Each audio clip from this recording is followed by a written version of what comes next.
While completing the poverty simulation spent, what was the biggest thing you got out of it?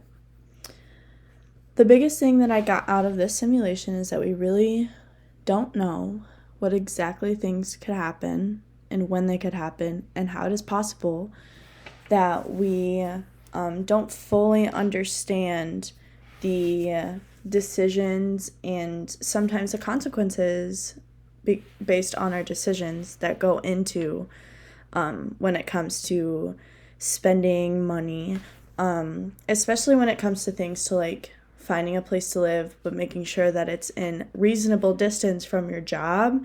Otherwise, you'll be spending more in gas than you were in essentially just all together. Something else that I thought was like a really big thing was like figuring out like what food you needed to buy. And then also like figuring out like what is necessary for your pet if you had one, and then especially like when your car breaks down too. While or after watching the video regarding the connection between climate change, health, and poverty, did you relate to anything that was said? Have you heard of this connection before? I have never heard of this connection before. Based on where people live, people in poverty tend to have more diseases like HIV in places that in low economical places. They also tend to not have access to healthcare or can't afford healthcare. The connection between climate change, health, and poverty is something I didn't know was a connection. People would be evicted from their apartment so that someone can have that apartment or turn it into a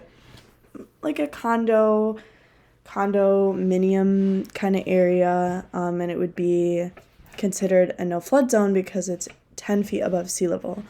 But for people who live on the street and don't have a roof over their heads, that's when, especially during floods, that's when things get lost, especially when they don't have much.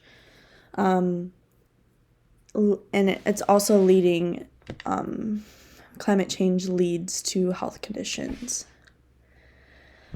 After listening to our presentation, what cause of poverty do you think affects your community at home the most?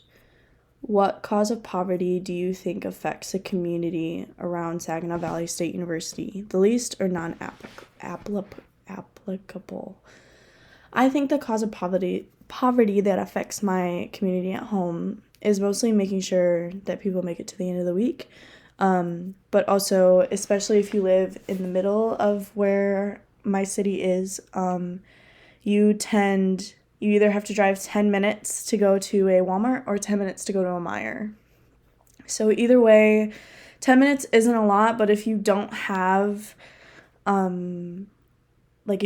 transportation, it can be really hard, especially since Walmart and Meijer are both open till I think midnight.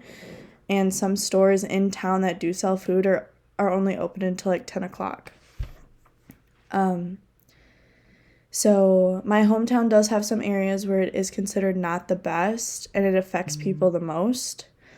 The cause of poverty, I think, affects the community around SVSU would be housing costs and food because of the fact that Saginaw Valley Saginaw itself or Kochville Township is considered a college town. So obviously housing and food and all of that is going to be a lot higher than normal.